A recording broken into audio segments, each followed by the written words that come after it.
तो अब सबसे ज़्यादा जो ज़रूरी बात है वो आपको जानना है कि अब आपको पढ़ना क्या है, स्ट्रक्चरल की स्टीरियो को पढ़ना है। तो आपको स्टीरियो में भी दो तरीके के आते हैं। एक होता है कि कन्फर्मेशनल, एक होता है कॉन्फ़िगरेशनल आइसोमर।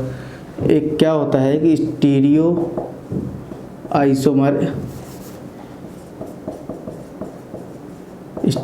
आइसोमर भी दो तरीके के होते हैं। एक होते हैं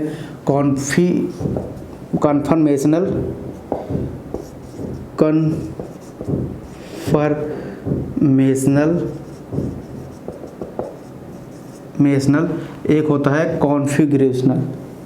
एक होता है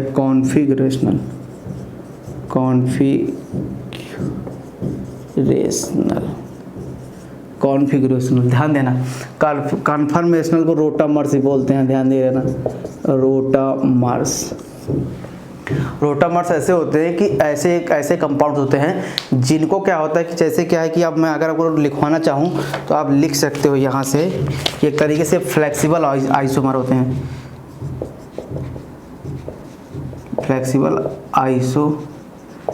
तो फ्लेक्सिबल आइसोमर होते हैं। ध्यान देना कि ये होते हैं रूम टेम्परेचर पे इंटर कन्वर्टेबल होते हैं। तो मतलब क्या होता है कि ये कन्फर्मेशनल ऐसे पूछेंगे तो क्या होगा, ये रूम टेम्परेचर पे at room temperature they are inter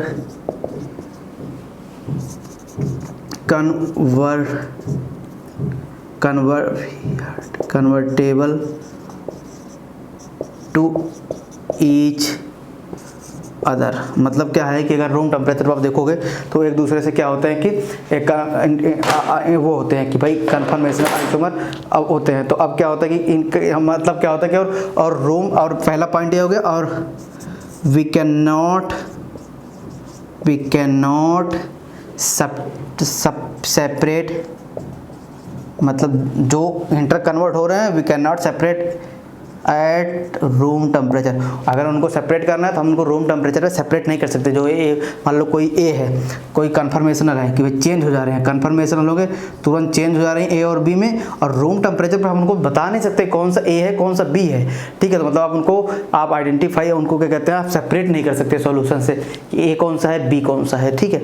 तो ये आपके रोटामर्स होते हैं। इसलिए क्या होता है, रोटेशन दिखाते, जस्ट रोटेट हो रहे हैं, मतलब बॉन्ड ब्रेकिंग नहीं कर रहे हो आप। ध्यान देना, स्टीरियो आइसोमर पढ़ रहे हो आप, बॉन्ड ब्रेकिंग नहीं कर रहे हो, जस्ट आप क्या कर रहे हो, इनको रोटेट करा रहे हो, आपस में ही रोटेट कर रहे हैं, तो उनको रूम टेम्परेचर पे नहीं होता। तो एग्जांपल होता है कि साइक्लोहेक्सेन, कन्फर्मेशनल बोलते हैं, कन्फर्मेशनल स्टीरियोकेमिस्ट्री ऑफ साइक्लोहेक्सेन। बताऊंगा साइक्लोहेक्सेन की स्टीरियोकेमिस्ट्री कैसे होती है। भाई लगभग आप देखोगे यहाँ पर लगभग 70 से 80% आप लोग जानते तो होगे भाई क्या कैसे है, लेकिन उसका रिप्रेजेंटेशन आप भूल जाते थे कैसा क्या होता है रिप्रेजेंटेशन। तो इसलिए ध्यान देना कि भाई जैसे आपको पता है कि भाई ये रूम टेम्परेचर पे ये एक ऊपर एक्सियल होता है, इक्वेटोरियल होता है। अभी जस्ट ध्यान देना, एक्सियल इक्वेटोरियल, तो रूम टेम्परेचर पे चेंज होते रहते हैं, कभी ऐसे होते रहते हैं, चेंज होते रहते हैं, ये ऐसे हो गए तो ये ऐसे हो गए, ये ऐसे हो गए, तो ये आपका इक्वेटोरियल, ये एक्सियल क्या होती है, यही वाला ये यहाँ वाला जो इक्वेटोरियल होता है, ये वाला इसका एक्सियल बन जाता है। तो यहाँ वाला जो होता है वो यहाँ चला आता था, ऐसे कन्वर्ट होते रहते हैं। तो इनको क्या होता है, रूम टेम्परेचर पे इनको हम आइडेंटिफाई नहीं कर पाते हैं। तो जब इनको रूम टेम्परेचर पे आइडेंटिफाई नहीं कर पाते हैं तो इसलिए क्या होते हैं कि ये हमारे क्या कहते हैं रोटामर्स में हो गए। तो ये इतना ज़्यादा खास इंपॉर्टेंट नहीं है, इसलिए आप हमेशा देखते होगे, कभी भी आप पढ़ते हो लिखते हो कन्फर्मेशनल, वो हमेशा लिखता है कि कन्फर्मेशनल आइसोमर, आप साइक्लोहेक्सेन आप हमेशा पढ़ते हो कि कन्फर्मेशनल। इसीलिए क्या होता है कि बोला क्यों जाता है कन्फर्मेशनल, इसलिए यही होता है कि कन्फर्मेशनल, आप केमिस्ट्री बताओ कन्फर्मेशनल के आपस में चेंज हो रहे हैं। अब आता है कॉन्फिगरेशनल। अब आपको पता है कि भाई उसके कॉन्फ़िगरेशन में कोई ना कोई डिफरेंस हो गया। तो आप ध्यान देना, कॉन्फ़िगरेशन भी दो तरीके के होते हैं। एक होता है ऑप्टिकल और दूसरा होता है आपका geometrical.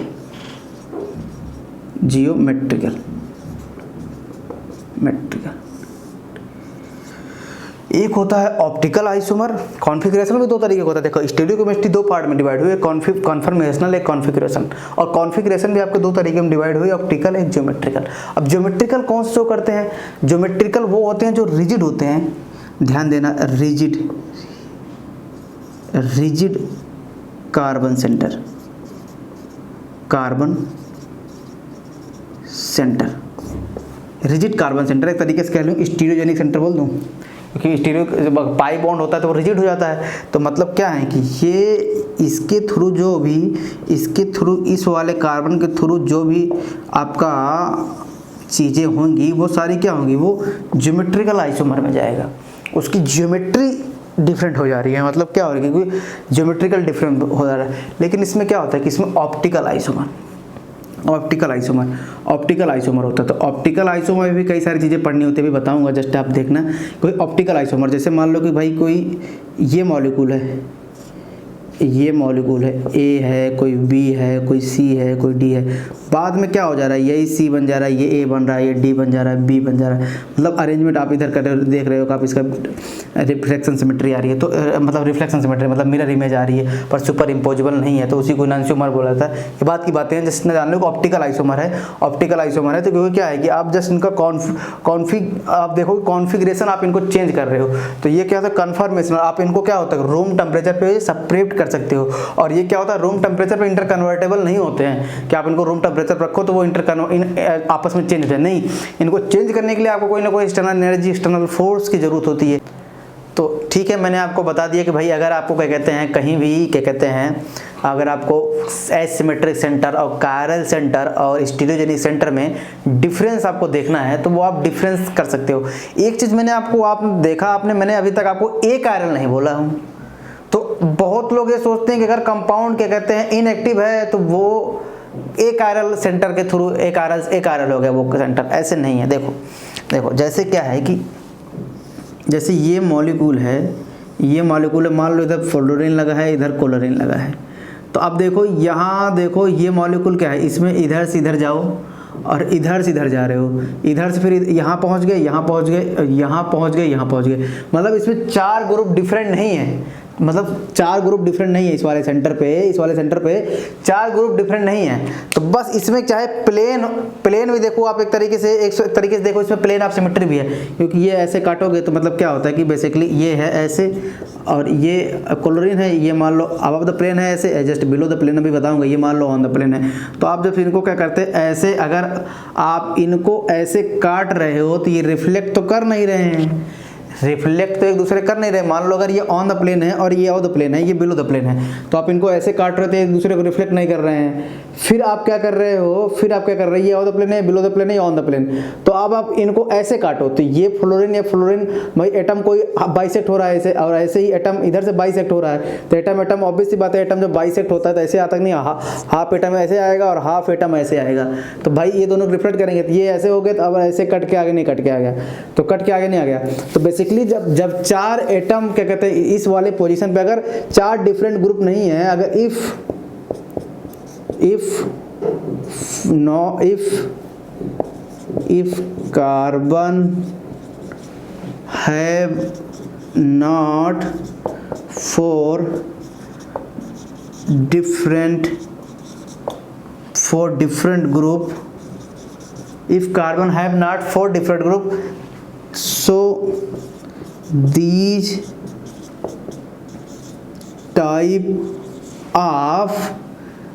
type of carbon center is called achiral center।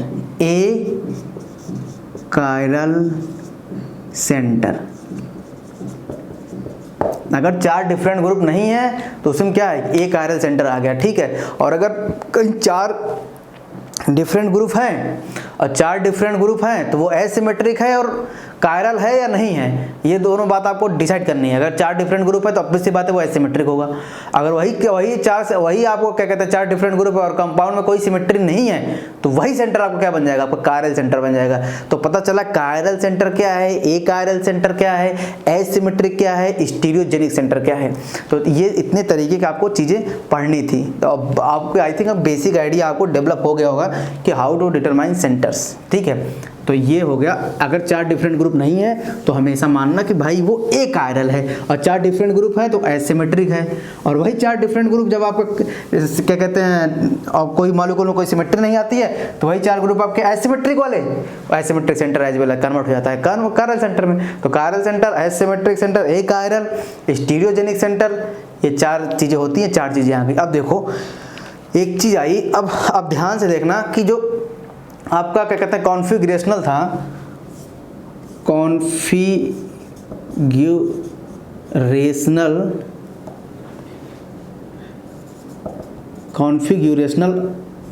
Isomer था। आइसोमर क्या होगा, बेसिकली क्या हुआ कि जो सारा कुछ पढ़ रहे हो ना आप इसी के लिए पढ़ रहे हो, क्योंकि स्टीरियो के लिए स्टीरियो केमिस्ट्री पढ़ते, स्टीरियो आइसोमर आ गया। स्टीरियो आइसोमर में कन्फर्मेशनल आइसोमर भी वो साइक्लोहेक्सेन वगैरह में पढ़ते हैं, लेकिन बेसिकली क्या है सारा कुछ आपको पढ़ना होता है ये कॉन्फ़िगरेशनल आइसोमर के लिए पढ़ना होता है। पहले बताया कि भाई कॉन्फ़िगरेशनल आइसोमर में कौन से होते हैं, ऑप्टिकल, और आपके ऑप्टिकल होते हैं, और आपके दूसरे कौन होते हैं, जियोमेट्रिकल। अब कैसे डिफाइन करोगे, ये क्या होगा, ये ऑप्टिकल जो होगा ये एक सेंटर होगा, 1 सेंटर 1 sp3 और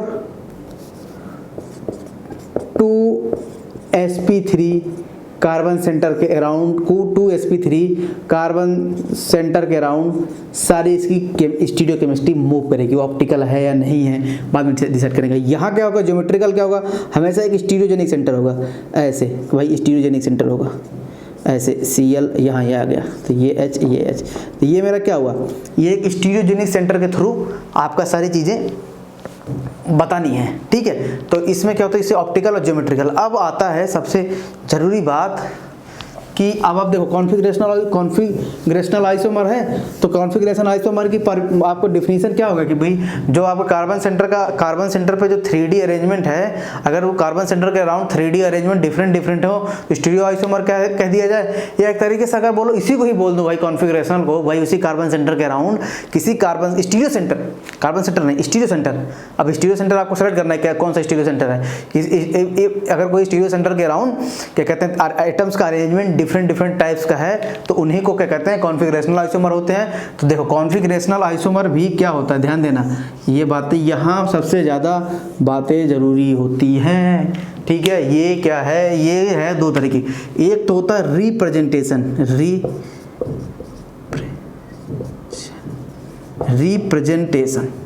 कि कैसे रिप्रेजेंट किया जाता है, क्योंकि कैसे रिप्रेजेंटेशन, और एक होता है असाइनमेंट। Assignment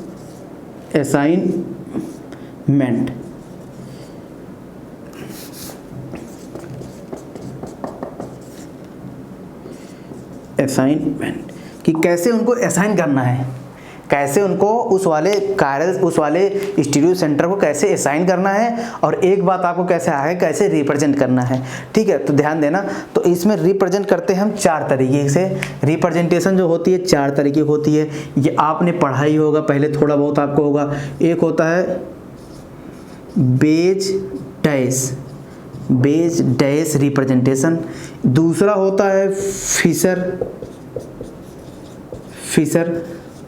projection. भाई फिशर प्रोजेक्शन बताएंगे क्या क्या होता है, टेंशन ना लो, फिशर प्रोजेक्शन। और चौथा क्या होता है, न्यूमान प्रोजेक्शन। भाई प्रोजेक्शन मतलब क्या, देखने का आपका तरीका अलग अलग है। प्रोजेक्शन क्या होता है, भाई इसका प्रोजेक्शन मेरे ऊपर पड़ रहा है, जैसे इसका प्रोजेक्शन कहीं इसकी परछाई पड़ रही होगी, इधर प्रोजेक्शन, अब इधर लाइट लगा दो तो इसका प्रोजेक्शन यहाँ पड़ेगा। तो मतलब क्या है कि आप बस मॉलिक्यूल को डिफरेंट तरीके से देख रहे हो, तो इसीलिए क्या है प्रोजेक्शन लिखा गया। तो बस आप मॉलिक्यूल आपका एक है, बस आप ऐसे मान लो ये मेरी लाइट है, अगर मैं यहाँ से इस रेड समझ लो लाइट है, इस पे डालूंगा लाइट तो भाई इसकी परछाई यहाँ पड़ी, तो मतलब प्रोजेक्शन आ रहा है इधर से इधर। और यही लाइट अगर यहाँ घुमा के यहाँ रख दूँ तो मतलब यहाँ से अगर ये लाइट जला रहा हूँ, ऐसे टॉर्च जला रहा हूँ, तो भाई क्या कर रहा है, इसकी परछाई यहाँ पड़ रही है। तो क्या है कि बस आप मॉलिक्यूल को आप डिफरेंट तरीके से देख रहे हो, तो बस क्या है कि यही समझ ला ना, कि जो लोग समझते हैं कि भाई स्ट्रक्चर अलग हो गया, सब कुछ अलग हो गया, ऐसा नहीं है, कुछ नहीं है, बस ये होता है। और एक होता है सो हॉर्स, एक बार आप बेसिक समझ लो ना, सो हॉर्स प्रोजेक्शन, और ये बेस डैश रिप्रेजेंटेशन, ये ध्यान देना, ये बेस डैश रिप्रेजेंटेशन होता है। रियल में जो होता है ना यही होता है, एक्चुअल में जो होता है हमारा ना सबसे खास बात क्या होता है, किसी लिए उसको बोलते हैं बेस डैश रिप्रेजेंटेशन। ये है बेस डैश रिप्रेजेंटेशन। रियल में क्या है कि बेस डैश को ही सब में कन्वर्ट करते हैं इसका यार, लेकिन ये सब क्या है, ये प्रोजेक्शन है। तो मतलब एक तरीके से ये जो हम देख रहे हैं ये कन्वर्टेड है, इन सभी का कन्वर्टेड है। तो ये होता है। और असाइन आप कैसे करते हो, देखो ये सबसे खास बात होती है। अब असाइनमेंट कैसे करते हो, उनको असाइन कैसे करते हो, असाइन कैसे करते हो। एक तो आप करते हो डी और एल से, एक करते हो आप डी और एल से असाइन करते हो, कौन सा मॉलिक्यूल डी है कौन सा एल है बता दूंगा, टेंशन ना लो, बस डिफिनीशन दे रहा हूँ। एक आप करते हो कौन सा आर है कौन सा एस है, आर एस आप सुने होंगे कि भाई कौन सा आर है कौन सा एस है, ठीक है। और एक तीसरा आप करते हो इसी ही कॉन्फ़िगरेशनल आइसोमर को आप ई और जेड करते हो, ध्यान देना। और फिर इसी को ही एक को आप करते हो सिस और ट्रांस, क्या है भैया सिस और ट्रांस। और एक आप असाइन करते हो सिन और एंटी असाइन करते हो, सिन और एंटी असाइन करते हो। और इसी में उसी सेंटर को कभी कभी आप असाइन करते हो ईपीमर से, ईपीमर ये बायोमॉलिक्यूल्स में आएगा, ईपीमर से। तो भाई कितने तरीके से असाइन कर सकते हो स्टीरियो सेंटर को। ये है स्टीरियो सेंटर के रिस्पेक्ट में हर चीज़ बताते हैं कि भाई जो आपका कॉन्फ़िगरेशनल आइसोमर है, भाई दो आइसोमर बन रहे हैं तो एक क्या होता है डी एल हो सकता है, एक आर हो सकता है, दूसरा एस हो सकता है, एक ई है एक जेड है, एक सिस है एक ट्रांस है। मतलब अगर एक सिस है तो अगर उसको कुछ चेंज करोगे तो ट्रांस बनेगा, अगर कोई डी है उसको कुछ चेंज करोगे एल बनेगा, एक आर है उसको कुछ चेंज करोगे एस बनेगा, ठीक है। नहीं बनेगा मान लो आर ही रहा तो मतलब क्या है जस्ट अगर चेंजिंग करने पर आई एस बन रहा है, तो ये कंप्लीमेंट्री टू ईच अदर है। तो अगर सिन है तो एंटी होता है। तो ये क्या होता है, ये हमारे रिप्रेजेंटेशन होते हैं, ये हमारे असाइनमेंट होते हैं कि हम कैसे उसको असाइन करते हैं। तो इतने तरीके से असाइन करते हैं, ठीक है। तो ये ध्यान देना, बेस डैश और फीचर प्रोजेक्शन, न्यूमैन प्रोजेक्शन और सो हर्थ। और रियल में क्या होता है, रियल में आपका होता है बेस डैश प्रोजेक्शन ही होता है, ठीक है। बेस प्रोजेक्शन कर रहा हूँ, बेस डैश रिप्रेजेंटेशन होता है। उन रिप्रेजेंटेशन को आप थोड़ा मोड़ा तोड़ मोड़ के ही सारी चीज़ें क्या कहते हैं अपने तरीके से बनाते हो। तो सब अपने अपने अलग अलग साइंटिस्ट आए, वो अपने तरीके से मॉलिक्यूल को देखना बताए। कोई बोले भाई हमारे तरीके देखे, कोई बोले हमारे तरीके से देखो। तो भाई सब बोले ठीक है वो आपके तरीके से देख लेंगे, हमें तो मॉलिक्यूल है भाई, ये मेरा हाथ है। आप मेरे हाथ को इधर देखो तभी हाथ दिखेगा, इधर से हाथ देखोगे इधर भी हाथ दिखेगा, इधर से कहीं देखोगे तब इधर से भी हाथ दिखेगा, इधर से देखोगे तभी भी हाथ। तो आपकी मर्जी, आप कहीं से देखो पर हाथ तो हाथ ही रहा ना, मतलब मॉलिक्यूल अगर है मॉलिक्यूल ही रहेगा। अब आपकी मर्जी, आप किधर से आप इधर से देख रहे हो, किधर से आप किसी दूसरे साइड से देख रहे हो, तो ठीक है। तो अब देखो कि ये होता है, ठीक है। ये इतनी बातें समझ में आई, ये मैं रफ कर दे रहा हूँ।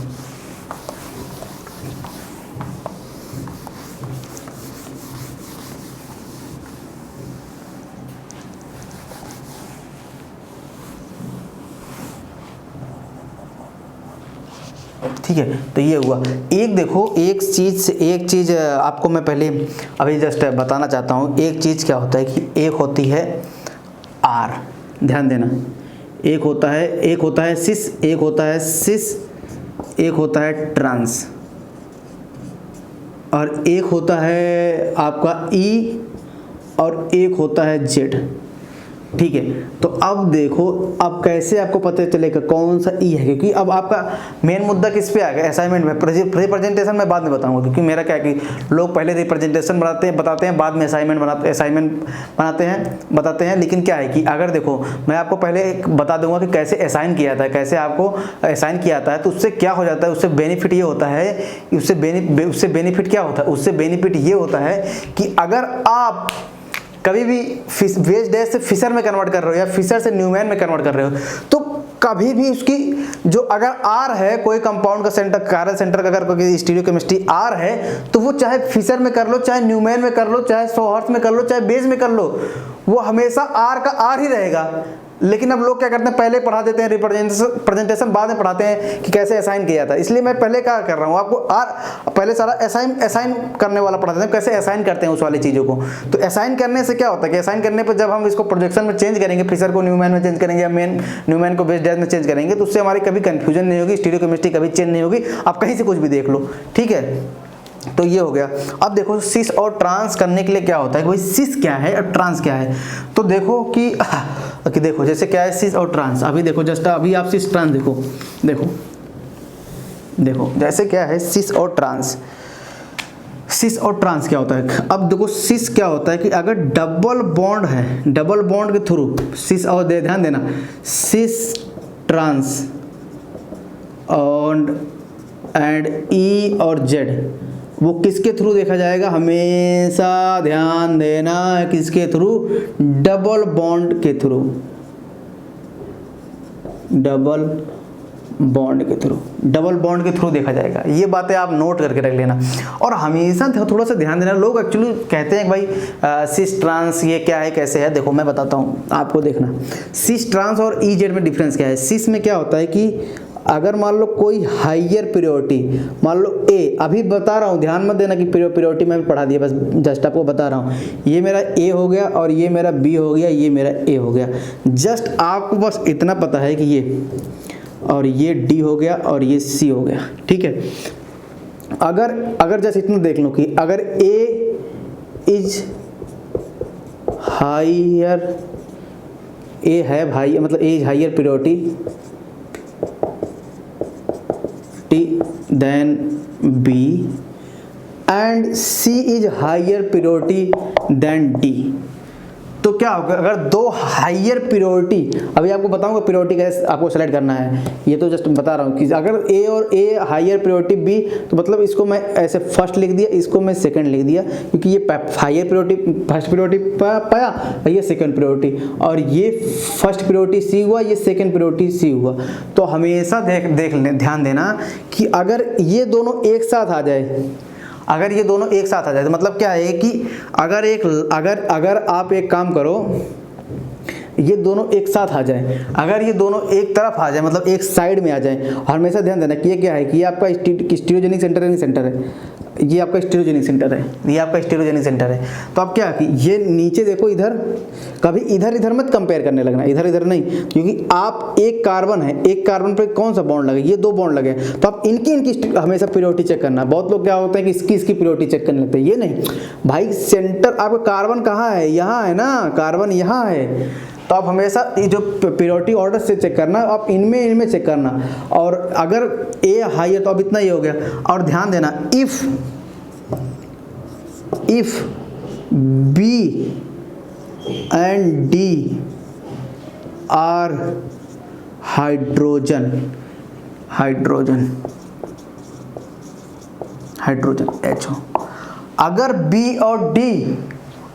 बी और डी हाइड्रोजन होगा तो ध्यान देना, जो अगर ये दोनों एक साइड आते हैं तो इन्हीं को बोलते हैं, और ए आ गए एक साइड, तो ये कैसा स्ट्रक्चर है कि कैसा, इसका ऐसा क्या बोलेंगे, इसको बोलेंगे सिस, क्या बोलेंगे, सिस, ध्यान देना इसी को बोलेंगे सिस। और इसी में ध्यान देना एक बात, फिर मैं अभी बना रहा हूँ ऐसे कि इधर लिख रहा हूँ सी, इधर लिख रहा हूँ डी, ध्यान देना कार्बन है तो ये सी कुछ भी हो सकता है, मतलब कोई भी ABCD कोई ग्रुप एटम हो सकता है, तो ये बी है और ए, अभी भी ए ये फर्स्ट प्रियोरिटी, ये सेकंड प्रियोरिटी, ये इधर साइड में ये फर्स्ट, इधर साइड में ये सेकंड, ठीक है। और ध्यान देना ये बहुत इंपॉर्टेंट बात है भाई, पेपर ऊपर में बड़ी बहुत गलतियाँ कर देते हैं लोग, ध्यान दे रहा नहीं, ये बहुत इंपॉर्टेंट। ये बी ए डी हाइड्रोजन, तो क्या होगा, तो ये ऊपर वाला क्या होगा, ऊपर वाला सिस होगा, ऊपर वाला क्या होगा, सिस, ठीक है, ऊपर वाला क्या होगा, सिस होगा।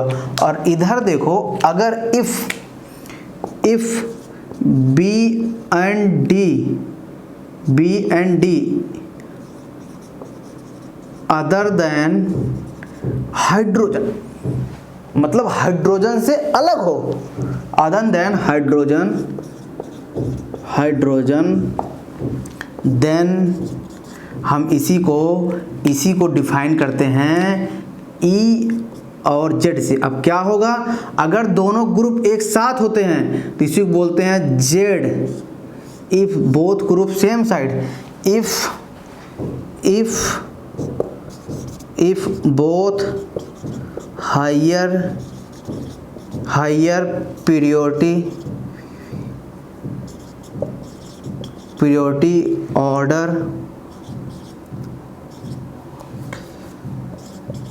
ऑर्डर ग्रुप सेम साइड आएंगे, सेम साइड, देन ये क्या हो जाएगा, ये आपका सिस, ध्यान देना बड़ा से लिख रहा हूँ, सिस, सिस हो जाएगा। इफ बोथ हायर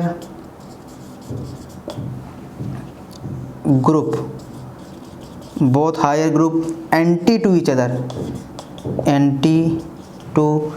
अदर, मतलब just anti 180 anti to each other, उसी को बोलते हैं ट्रांस। ठीक है, हाइड्रोजन हो जैसे सब ट्रांस में। और इसी में क्या, अब ये क्या है कि इसमें क्या हायर प्रायोरिटी इधर है, हायर प्रायोरिटी सेम है, तो ये ई हो गया, मतलब हायर प्रायोरिटी अगर इसमें हायर, इधर में भी हायर प्रायोरिटी, अगर हायर प्रायोरिटी सेम साइड हो गया तो आप इसे क्या बोलोगे, जेड। और इसी में क्या है कि अगर हायर प्रायोरिटी आपके क्या हुआ है, हायर प्रायोरिटी एंटी साइड हो गया, एंटी हो गया, हायर प्रायोरिटी एंटी हो गया, मतलब बता रहा हूँ कि भी एंटी हो गया तो इसे ई बोलते हैं। तो जनरली क्या होता है कि अगर हाइड्रोजन लिखा रहता है तो अगर मान लो जैसे हायर प्रायोरिटी दोनों सेम साइड है और हाइड्रोजन बी और डी हाइड्रोजन हो गया, तो सिस को लोग क्या बोलते हैं, सिस को बोल देते हैं कि भाई सिस ई होता है। वो बात सही है, आप इन जनरल बोल रहे हो, वो बात सही है, लेकिन अगर तो आपसे कोई पूछे भाई सिस और ई में क्या डिफरेंस है, तो कैसे डिफरेंशिएट करोगे। इसलिए ध्यान देना, कभी भी जब दोनों पर हाइड्रोजन हो ना, मतलब तो हाइड्रोजन हो, अगर बी और डी हाइड्रोजन हो, तो अभी जस्ट एक एग्जांपल ये सिस हो गया, ये सिस है, ये सिस का एग्जांपल है, ठीक है। तो अगर इसी में क्या है कि अगर ये और सी और ए एंटी हो जाए तो ट्रांस हो जाता है, और यहाँ भाई सी और डी अगर एंटी हो जाए तो ई हो जाता है। तो इसीलिए क्या होता है कि जब हाइड्रोजन होता है तो सिस बोला जाता है, और जब क्या कहते हैं अदर देन हाइड्रोजन के अलावा कोई ग्रुप होता है तो वो हमेशा ई जेड नॉमेनक्लेचर किया जाता है। तो ये नॉमेनक्लेचर करने की एक तरीके होते हैं, किस तरीके से आपको करना होता है। तो देखो ये इतनी चीज़ें आप लिखे हो, तो इसका मतलब मैं समझाता हूँ। देखो क्या है जो ये लिखे हो आप,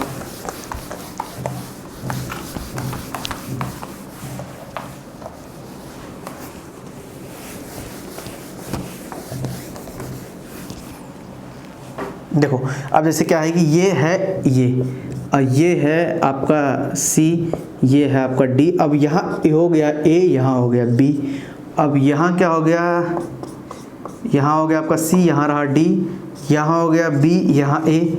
अब देखो वही सेम कि भाई ए हायर प्रायोरिटी का है, अभी बताऊंगा कैसे प्रायोरिटी सेलेक्ट किया जाता है। और ये हो गया 2, और ये क्या हो गया, पहले भी सी, ये 2, अब फिर यहाँ ये 1, ये 2, और ये 1, ये 2। अब ये देखो एक दूसरे के एंटी हो गए, नहीं एंटी हुए, एक दूसरे के एंटी हैं, क्योंकि अब दोनों सेम साइड नहीं थे। तो भाई ये सिस की जगह क्या हो जाएगा, यहाँ ट्रांस। अब बताओ इस वाले बी को हटा के अब हाइड्रोजन लिख दो, क्योंकि हाइड्रोजन वाला सारा केस लिख रहे हैं ना, हाइड्रोजन। यहाँ डी को लिखा के एच, यहाँ बी को लिखा के एच, तो ये सिस, और ये क्या हो गया, ये क्या हो गया, ट्रांस। ट्रांस हुआ नहीं हुआ, ट्रांस हुआ, तो इसी को सिस ट्रांस बोला था। और इसको क्या बोला गया, अगर दोनों क्या कहते हैं, ध्यान देना, ऐसे ध्यान देना, जेड हो गया, जेड हो गया। तो अब इसमें क्या हो गया, इसमें अदर देन हाइड्रोजन होगा, कोई ना कोई चीज़ अदर देन हाइड्रोजन होगी। और यदि अगर ये दोनों एंटी साइड होंगे तो इसी को ई बोलते हैं। तो मतलब क्या है कि देखो मॉलिक्यूलर फार्मूला सेम है, मॉलिक्यूलर फार्मूला सेम है, दोनों का मॉलिक्यूलर फार्मूला सेम है, मॉलिक्यूलर वेट सेम है।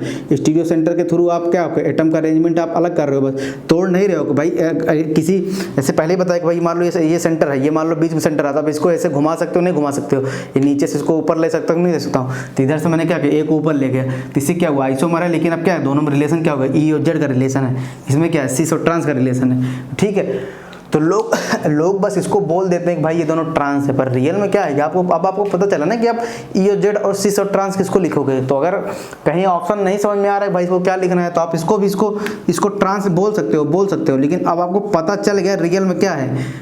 कहीं बुक्स में लिखा है, स्टैंडर्ड बुक में ये सब बातें मेंशन करके रखी होती है, कभी भी हाइड्रोजन के अलावा कुछ रहेगा, कभी सिस लिखेगा ही नहीं। लेकिन अब क्या है कि इंडियन राइटर और एग्जाम में तो लिखे रहते हैं, तो क्या करा जाए भाई। लेकिन बस आप जाने रहो कि भाई सिस और ट्रांस, और ये हो गया ट्रांस वाले ई और सिस वाले को जेड, जाने रहो क्या कैसे डिफरेंस क्या होता है। कभी पता चला कि डिफरेंस करने में पूछ ले कैसे तरीके से क्या डिफरेंस होता है, पता चला आपसे बोले कि ई जेड निकालो कौन सा है, ई जेड कौन सा क्या है, तो ये ध्यान दे रही बातें बस। लेकिन क्या है कि अब आप इंडियन एग्जाम्स में सारी चीज़ें इतना ज़्यादा ध्यान नहीं देते बातों का, तो ये बात होता है। अब आती है बात, आप हायर प्रायोरिटी कैसे सेलेक्ट करोगे, कि भाई आप कैसे प्रायोरिटी कैसे सेलेक्ट करोगे। भाई अभी तो जस्ट मैंने मान लिया था ए मेरा हायर प्रायोरिटी है और यहाँ सी मेरा हायर प्रायोरिटी है, तो आप कैसे सेलेक्ट करोगे कि प्रायोरिटी आपका क्या है क्या नहीं है। तो देखो मैं इसको रफ कर दे रहा हूँ अब।